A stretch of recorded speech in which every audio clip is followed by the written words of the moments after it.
Welcome to the Coast to Coast podcast, brought to you by Play Picks and the Lines, coming to you from the West Coast. Josh Lander, joined by my guy Nate Weitzer on the East Coast. We've got a fun 12-game slate on Tuesday night for you guys tonight after a college championship game gave the NBA the night off. In this one, we are taking a look at Memphis, headed to Utah. Still undermanned is Memphis, but headed to the Jazz to take on Utah and Donnie Mitchell and company. Take a look at some of the best bets in this one for you. Nate does have his great article up on playpicks.com with some best bets and player props in there for you as well. And make sure to like and subscribe to that page. Got 3 game videos up for you on this big slate, as well as a 4th video with that player props video. We love to bring you each and every weekday. And as always, if you do still need a FanDuel or a DraftKings account, head to fdpicks.com or dkpicks.com and find those listings in your area, such as what we've got for tonight. Nate, let's jump into it. Memphis is +5 at Utah here. We talked about them on Friday. They always seem to cover when they're overlooked, and they straight up beat the Suns with 5 of their best players out. That was on Friday, so they got a little extra rest here as they face the Jazz, who are playing their second game back after that awful road trip for them. 11 other games to look at, though, and we do break down a couple for you, including the Sixers -12 at Pacers. Totals up from 231 to 234. I still would take the over there as long as it doesn't go much higher. Cavs are -8 at Magic. Hawks +4 at Raptors. Rockets are +17 at the Nets. That total keeps rising, Josh, is at 245. The Hornets +5.5 at Miami. Blazers are +4.5 at Thunder. And the Bucks -5 at Bulls. We break that game down for you. Another total that's rising, up 6 points to 234. The Wizards +12 at the Wolves. Spurs without DeJounte are now up to +10 at Denver. And the Pelicans -8 at Kings. And then finally the Lakers +12 at Suns as they look all but done for in their quest for the play-in game. I mean, Memphis can't really move too much. I mean, I don't think it's even possible for them to move in the standings at this point. 8 games behind the Suns, I believe 4 ahead of Dallas for that second spot.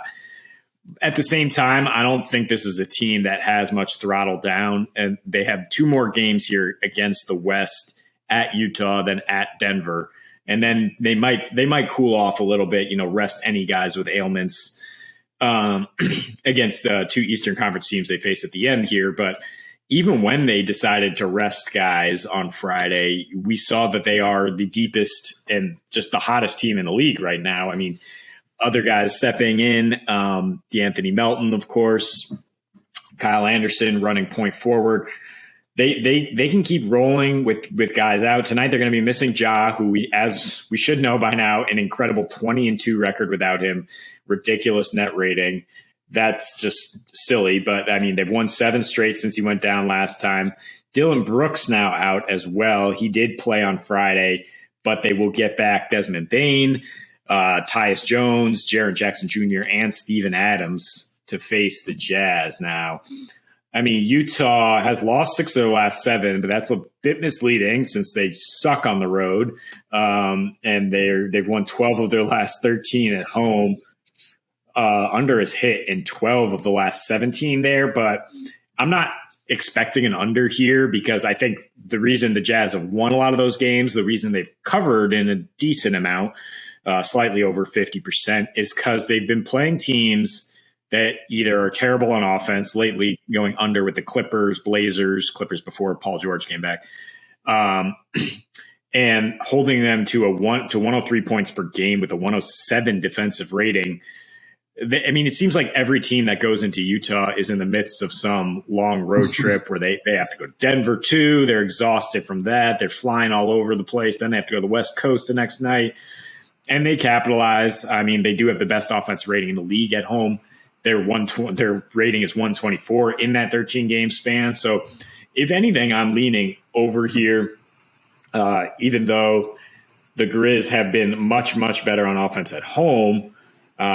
They've still hit 120 in 8 of their last 10 games now. They scored 119 against Utah last time out, beat the Jazz in Utah, again scoring 119 in November. I mean, John Morant, a big role in that, but as we mentioned, they tend to come out and play. And the biggest thing, I mean, it's just when you're getting 5 points in a game that's a toss-up in our minds, Memphis is a good value here. I mean, if you want to bet the money line, sure. I think you take the 5 points here if you want to bet it straight up. I think you could also just tease it to 9 points and with the game of your choice in another area.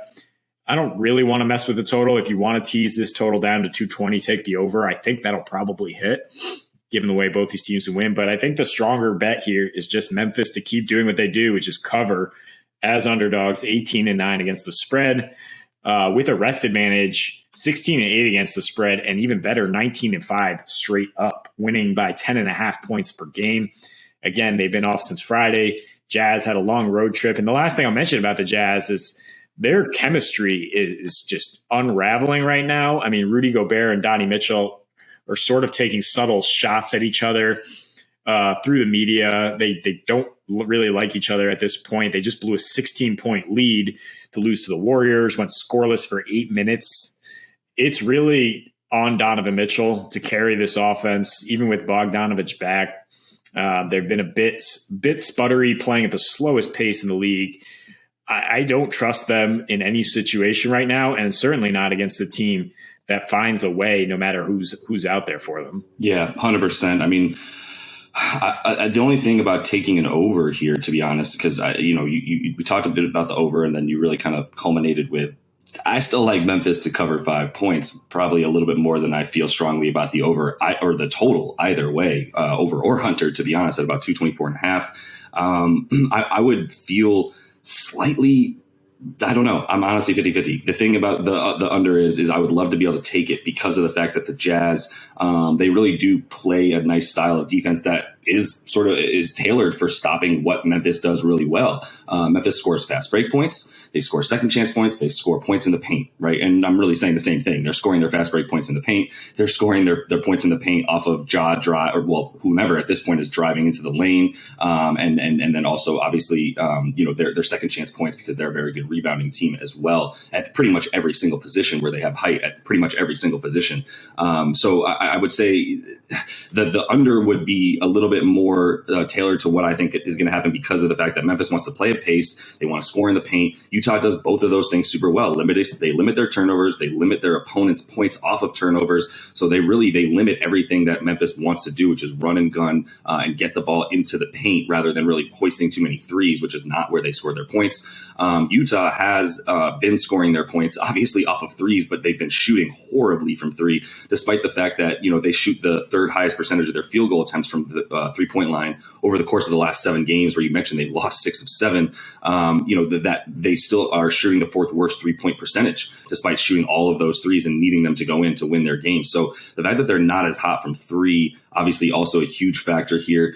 Since the All-Star break, I mean, at home, they still are, while they do have the best offensive rating, you mentioned over 124 in the league since the All-Star break on offense. They also have the third best defense, with an 108 defensive rating in that time frame at home as well. So I think, once again, Memphis, what they do on offense, stoppable by Utah. I think what Utah does on offense is also somewhat stoppable by Memphis, as they're also limiting teams in the paint, which is where Utah likes to score. And they do have, a pretty good opponent 3-point percentage at this point, better at home than it is on the road, which is to be expected as they're lights out at home. But this is a spot where, both of us looked at it and immediately went, Utah should not be giving points to Memphis when Utah is sort of sputtering, at least, especially in the media.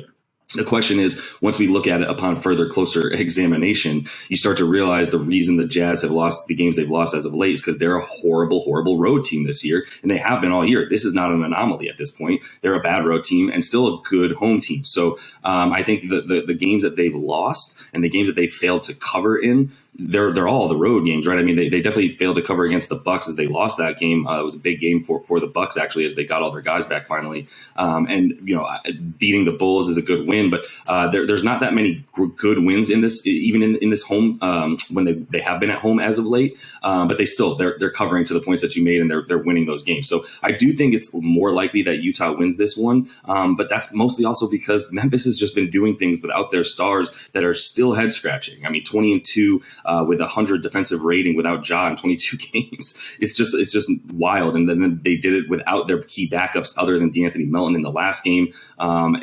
it's something that is somewhat more inexplainable to me than explainable. And I would be loath to bet against Memphis covering until I see their backups play poorly as well, because they haven't in the whole season.